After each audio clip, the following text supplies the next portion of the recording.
Hi guys, so it's been a long time since I've actually managed to record a video. I've been really busy just working.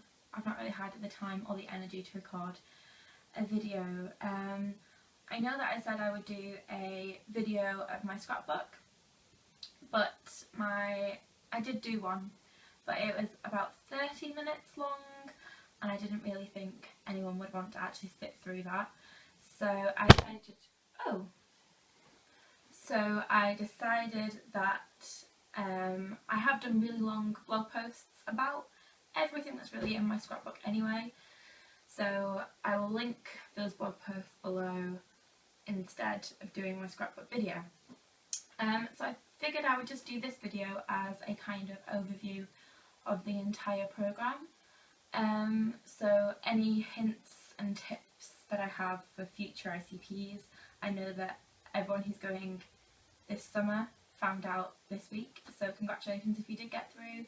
If you didn't, then just keep trying. That's all I can really say. I know people who didn't get through the first or even second time that they applied and got through the year that I went, so keep trying. Hopefully eventually you'll get through. So I think my first bit of advice would be to just be prepared to be very tired.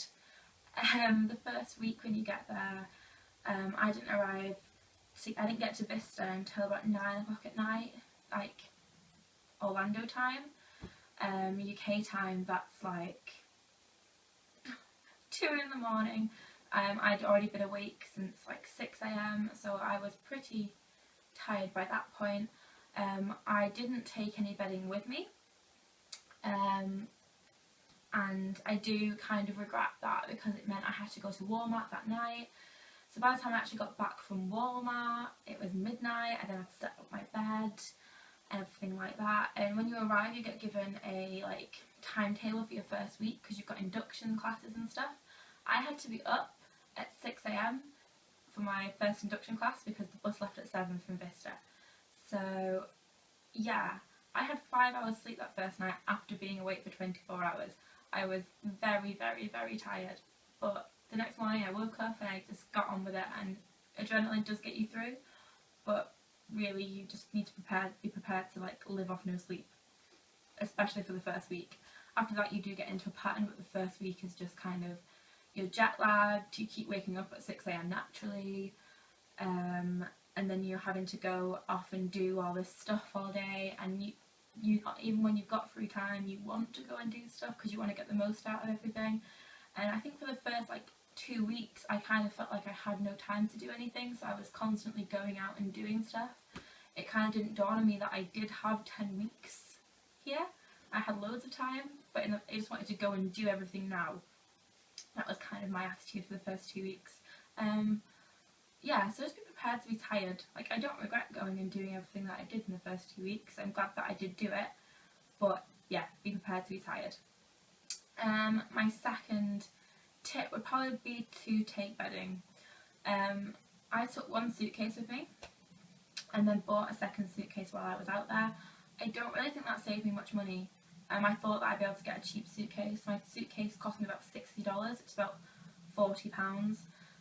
It costs an extra £35 for a suitcase on the Virgin Atlantic flights anyway. So, I mean, I wouldn't have been able to buy a case for £5, but yeah, it didn't really save me that much money by doing it that way around. And I did end up, I threw the bedding away when I was there. I would just take cheap bedding with you if you were going to take bedding, because you're not going to want to take it home. Your suitcase is going to be full of souvenirs and clothes and everything that you've picked up while you've been there. But I do recommend either taking 2 cases or buying a second case while you're out there to take stuff home in, because I used up all my weight allowance in 2 suitcases and I didn't even think I'd bought that much while I was there. I was quite surprised. But yeah, if you take bedding, it means you don't have to go to Walmart on your first night, which I literally was walking around Walmart like a zombie. I just don't remember most of it. I was just walking around I just need to get bedding. And we ended up having to get the guys to carry most of our stuff because we had so much stuff and it didn't fit in carrier bags, and oh, it was just mental. We had to go back to Walmart the next morning as well after our induction because we hadn't bought any food. We'd only had like enough hands to carry all the bedding and stuff that we needed. And we had to go back and buy hangers as well because the wardrobes don't come with hangers, so you have to buy hangers. They were only like $1 for 20. You can get really cheap ones at Walmart, but yeah, so we had to go and buy hangers. So just be prepared for a big Walmart shop. My next tip is definitely make the most of every day that you have off. I would be working until at least midnight every night when I was working, but when I had days off I still made sure that I got up and I went and did stuff at like 8 AM because I just wanted to go out and get everything done. If I was spending a day at Universal, I wanted to make sure I was spending the whole day at Universal. I did only make it to park opening for Magic Kingdom once, but I did do it on one of my days off. I got up at like 6 AM or something stupid and got myself to Magic Kingdom and watched the opening show, and it was really a nice thing to do. So yeah, just make the most of it. And even if you have like, I was working mainly in the afternoons, so if I had a morning off I would try and go out in the morning if I did have the energy and do stuff. Especially in the last few weeks I made sure I was doing something like every day. I didn't want to waste a day at home, even half a day at home before work. I wanted to make sure I was going out there and doing stuff. My next tip would be make as many friends as you can, and don't just try and make friends like on the groups before you go, because when you get there you realise that you kind of all split off in different directions and everyone just kind of goes off and does their own thing, and you think you make different friends from that. Obviously everyone's got different work schedules, so people that you might be friends with even in the first week you might not see very often for the rest of the programme just because of conflicting work schedules more than anything else. I mean, I generally always had Tuesday and Wednesday off, and then I would always be working in the evenings, whereas other people that I'd met in the first week would always have like Thursday and Friday off and would always be working in the mornings. So we never really had any time to actually meet up. I think I met up with a couple of people like 3 times the whole programme, which was really weird. But other people I would see all the time. So yeah, just make sure you don't just kind of seclude yourself to one group of friends, because otherwise you could end up with nobody halfway through the programme. Yeah, also when you do get into your role, make friends with the CPs, especially ones with cars. A lot of the people on my attractions were CPs. There was only me, Richie and Jack, who was from Hong Kong, who were ICPs. Everybody else who I mainly worked with was either CPs or part-time staff, because we had the closing shifts, which is what ICPs and CPs generally get. So yeah, the bus system is crap. There is no other way of putting it. Disney do supply you with loads of buses to every theme park, majority of the hotels and resorts, to Walmart, and even to a mall once a week. But the buses are unreliable. They are packed. If you work in Magic Kingdom and you finish at the closing time, that's when all the CPs and ICPs finish. So you're going to be on a bus, if you can get on the bus, and you're not going to be able to sit down, and you're just going to be falling asleep against an iron rod. It's not very comfortable and it's not very nice. Luckily I made friends with a couple of people who had cars, so I got lifts home quite a lot. I was quite lucky. And yeah, plus when you make friends with like CPs and Americans, they know where's good to go as well. So like after work we'd always go out for food, and it just made my programme that much better. I think I know people who didn't kind of make friends but mainly stuck with like ICPs, and they never really went out after work. They just went to work, came home, went to work, came home. Whereas I would go out with people from work before work, and then I would go to work with them, and then we'd go out for food afterwards. And sometimes I wouldn't get home till like 4 or 5 AM in the morning just because we'd been out at IHOP and got carried away eating pancakes.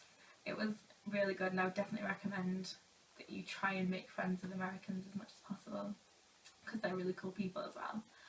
And yeah, Any other tips that I can think of? Keep your uniform. Some people would, when you get to costuming, you have the choice of either washing it yourself or taking it back and getting costuming to wash it for you. The two downsides of getting costuming to wash it for you: number one, when you give it back, you then have to go and find another costume that fits you, which can be an impossible task. The whole programme that I was there, I kept my costume, I never gave it back, and I kept going in to try and find pants that fit me. I think everybody in Tomorrowland must have had the same pant size as me, because I only ever had found 2 pairs, and I just kept hold of them.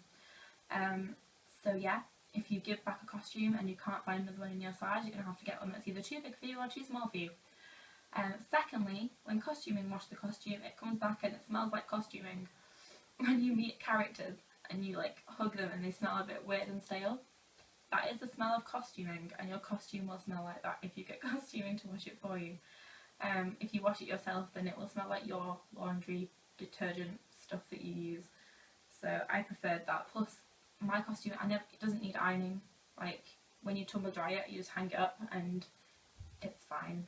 They're pretty good for not needing ironing. Anyway, the Tomorrowland costume is anyway. So yeah, I would recommend just keeping it. I had like 5 shirts, so I washed like once a week, and every week I would just wash, and it worked out quite well. It's only like $1 to wash and $1.50 to dry, and they are huge washing machines. Like, I could fit everything, all my clothes and all my costume, in one load once a week, and I was done. Have I got any other tips? I'm trying to think of tips now. I should have wrote some down before I started the video. That would have been a lot easier.